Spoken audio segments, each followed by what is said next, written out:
தோராயமாக 15 மாதங்களுக்கும் மேலாக நீடித்த சூடானின் போர். ஒரு பக்கம் சூடானீஸ் ஆர்மி, மறுபக்கம் சூடானீஸ் பாராமிலிட்டரி போர்சஸ். பாராமிலிட்டரி போர்சஸ் என்று சொல்வது அங்குள்ள RSF, ராபிட் செக்யூரிட்டி போர்சஸ். இந்த 15 மாதங்களுக்குள் தோராயமாக 1.5 லட்சம் பேர் கொல்லப்பட்டனர். குண்டுவீச்சு, சுடுதல், பட்டினி, ஸ்டார்வேஷன் ஆகியவற்றின் மூலம் திட்டமிட்டு நடத்தப்படும் ஜெனோசைட். இதையொட்டி ஹமாஸ் ஆதரவாளர்கள் ஒரு பிரார்த்தனை கூட, ஒரு துவா கூட நடத்தவில்லை. இரு சுன்னி பிரிவினருக்கிடையே நடந்த மோதல். இந்த தலைப்பை நான் பேசும்போது இதை கேட்பவர்கள் புரிந்து கொள்ள வேண்டியது இந்த நாட்டின் தவறு எங்கே என்று. ஒரு சுருக்கமான வரலாற்றையும் தற்போதைய நிலையையும் விளக்கும் போது உங்களுக்கு தோராயமாக புரிதல் கிடைக்கும். சமீபத்திய அறிக்கைப்படி சூடானின் தலைநகரான கார்ட்டூம் அங்குள்ள ஆர்மியால் மீண்டும் கைப்பற்றப்பட்டது. அங்குள்ள அரண்மனை, விமான நிலையம் உள்ளிட்ட முக்கியமான அரசு வசதிகள் அனைத்தும் மீட்கப்பட்டன. RSF படைகள் அங்கிருந்து பின்வாங்கியுள்ளன. RSF என்று சொல்வது மிடில் ஈஸ்டில் இருந்து வந்த சுன்னி முஸ்லிம்கள் என்பதை புரிந்து கொள்ளுங்கள். அங்குள்ள ஆர்மி மற்றும் மக்கள் என்பது அங்குள்ள எத்னிக் சூடானீஸ் கம்யூனிட்டி. இது கருப்பின சமூகம். RSF-ஐ ஆதரிக்காத பெரும் பிரிவு இங்குள்ள மக்கள். காரணம், அவர்கள் மிடில் ஈஸ்டில் இருந்து வந்த சுன்னி பிரிவினர். அங்குள்ளவர்கள் வந்து எத்னிக் மக்களை மதமாற்றம் செய்தனர். அங்கு சிறிய கிறிஸ்தவ கம்யூனிட்டி இருந்தது. அவர்கள் தனி நாடான சவுத் சுடான் என்று பிரிந்து சென்றனர். இதன் வரலாறு 100 ஆண்டுகள் பழமை வாய்ந்தது அல்ல. இந்த 1.5 லட்சம் பேர் கொல்லப்பட்ட போது கேரளத்தில் யாரும் துவா செய்யவில்லை, யாரும் பிரார்த்தனை செய்யவில்லை. இரு சுன்னி குழுக்களே மோதின. இறுதியில் அமெரிக்கா தலையிட்டது. சில நாடுகள் இதை ஆதரிக்கின்றன. RSF-ஐ ஆதரிப்பது UAE. பணம் மற்றும் ஆயுதங்களை சவுதி அரேபியா வழங்குகிறது. குவாட்டார் உதவுகிறது. இதன் பொருளாதார நலன்கள் உள்ளன. அமெரிக்க அரசும் தலையிட்டு RSF-க்கு ஆதரவு தரக்கூடாது என்று சொல்லியது. அங்குள்ள அரசு படைத்துறை அதிகாரத்தில் வர வேண்டும். இதன் பின்னர் மீதம் உள்ள விவகாரங்கள் தீர்மானிக்கப்படும். 2019 வரை அங்கு அல் பஷீர் என்ற நபர் பிரசிடென்ட் ஆக இருந்தார். இவர் இஸ்லாமிக் சட்டங்களை அமல்படுத்த முயன்றார். இது ஒரு இஸ்லாமிக் சட்டம் உள்ள நாடு. ஆனால் பிராந்திய படைத்துறை இவரை தூக்கி எறிந்தது. உண்மையான இஸ்லாமிக் சட்டத்திற்கு திரும்ப விரும்பினர். ஒசாமா பின் லாடனை வளர்த்த இடம் இதே நாடு. இங்கிருந்து அவர் ஆப்கானிஸ்தான் சென்றார். வஹாபி சிந்தனைகள் வலுவாக இருந்த நாடு.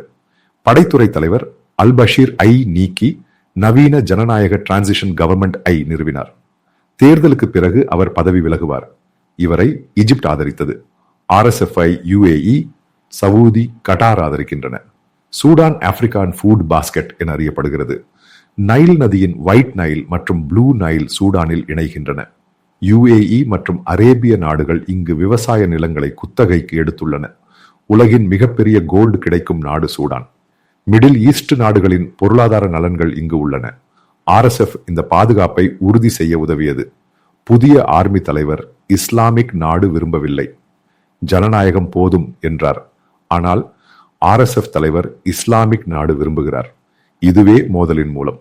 ஸ்டார்வேஷன், குண்டுவீச்சு, சுடுதல் ஆகியவற்றால் ஜெனசைட் நடந்தது. அமெரிக்கா பிரசிடென்ட் பைடன் நேரடியாக தலையிட்டு UAE மற்றும் மற்ற நாடுகளுக்கு RSF ஆதரவை நிறுத்த சொன்னார். ஈஜிப்டின் நலன்கள் சூடானில் உள்ளன. பிரபலமான கப்பல் பாதை இங்கு செல்கிறது. டிரான்ஸ்போர்டேஷன் பாதிக்கப்பட்டது.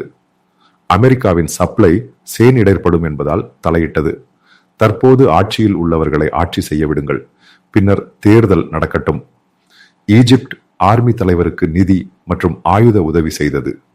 UAE, சவுதி, கட்டார் என் ஆர்வம் இங்குள்ள கோல்டு, பாஸ்பேட், மாங்கனீஸ், குரோமியம் போன்றவை. சூடான் உலகின் பணக்கார நாடாக மாறியிருக்கும். ஆனால் இஸ்லாமிக் சட்டம் காரணமாக முன்னேற்றம் இல்லை.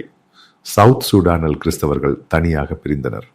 சுன்னி வர்ஸ் சுன்னி மோதல் இங்கு நடந்தது. ஈஜிப்ட் ஒரு பக்கத்தையும் UAE மற்றொன்றையும் ஆதரிக்கிறது. பல ஆப்பிரிக்க நாடுகள் அழிந்ததற்கு இஸ்லாமிக் சட்டமும் ஷரியா லாவும் காரணம். சவுதி இதை மாற்ற முயற்சிக்கிறது. சூடானில் இத்தனை பேர் கொல்லப்பட்டதற்கு இஸ்லாமிக் லா தான் முக்கிய காரணம்.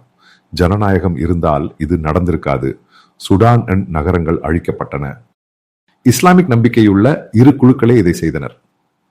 இறுதியில் ஆர்மி தலைவர் வெற்றி பெற்றார். அமெரிக்கா ஈஜிப்டை அழுத்தம் கொடுத்தது. ஈஜிப்ட் அமெரிக்காவுக்கு எதிராக செல்ல முடியாது. இஸ்ரேல் பிரச்சனையில் ஈஜிப்ட் சைலன்ஸாக இருந்ததும் இதன் காரணம். ஜியோ பாலிடிக்ஸில் உள்ள பல பின்னால் வார்த்தைகள் இதில் உள்ளன. அமெரிக்கா தலையிடாவிட்டால் 3-4 லட்சம் பேர் கொல்லப்பட்டிருப்பர். உணவு விநியோகம் கூட இன்டர்நேஷனல் ஏஜென்சிக்கு முடியவில்லை. சுடான் வலுவாக வளர்ந்தால் உலகின் மிகப்பெரிய எக்கனாமிக் பவர் ஆகும். Food, minerals, LNG, gas, crude எல்லாம் உள்ளது. ஆனால் இஸ்லாமிக் லா காரணமாக முன்னேற்றம் இல்லை. Sudan and classic example. Islamic நாடுகளின் தோல்வியை காட்டுகிறது. இறுதியில் அமெரிக்கா தலையிட்டு இரு தரப்பையும் எச்சரித்தது. RSF பின்வாங்கியது. மதம், இனம், இஸ்லாமின் பெயரில் மக்களை கொல்லும் இந்த கும்பலை புரிந்து கொள்ளுங்கள். இஸ்லாமிக் நாடுகளே இதில் தலையிடுகின்றன. மனிதர்கள் மட்டும் பலியாகின்றனர். இதுவே சூடானில் நடந்த மிகப்பெரிய இஸ்லாமிக் ரெவல்யூஷன்.